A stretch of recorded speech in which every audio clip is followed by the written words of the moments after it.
me a little bit about that. Yeah, so now managing partner of a seed stage investment fund called Router Ventures. So we're focusing on investing in technology companies all throughout the Midwest. So putting kind of early capital into some of these tech startups that are in the area. Perfect. So the story is, again, we're in all of these different avenues and subjects. We're looking at the future of Omaha, 2025, 2030. Yeah. What do you see the future of this metro looking like, just on a broad technology level? Yeah, from a technology perspective, I think I'm excited for what's ahead for the city. I think we're making the right steps towards becoming a more tech-friendly community and hub here. There's an investor out of Boulder, Colorado, Brad Feld, who always says community building and building a tech and entrepreneurial startup hub takes 20 years. And it's a rolling 20 years, so it's not like to say, hey, in 2037, Omaha is going to be this amazing tech community, right? But I think we're taking the right steps, it seems like.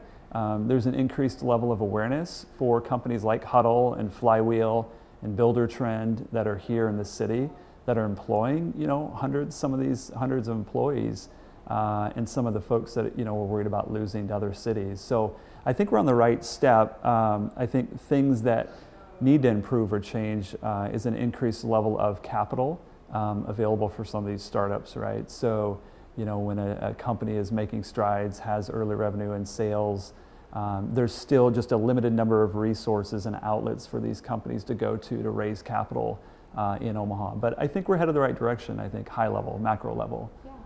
When you talk about that challenge of capital, are there just not a lot of investors in Omaha or in the Midwest, or what's the issue there? Yeah, I think there are investors, but I think the investors that are accustomed to some of the industries here are more towards real estate and ag, the traditional investment kind of vehicles.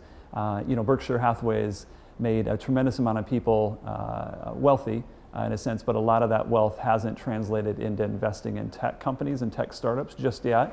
We're seeing some of that change, I think, over the last several years. High net worth individuals wanting to get involved, curious about companies like Huddle and how they can be a part of those as well. And then nationally, I think you see the narrative around, Instagram, right, was acquired in 18 months. And now granted, all startups aren't going to get acquired in 18 months, but you have investors that are saying, hey, I want to diversify my portfolio. How and where do I get involved in some of these early stage, potentially high growth companies? So again, I think the interest is there, it's increasing. There are traditional kind of venture arms here. So what we're doing with Router Ventures is a part of that. Dundee Venture Capital in Omaha as well. Linseed Capital, which is a private husband and wife kind of group that's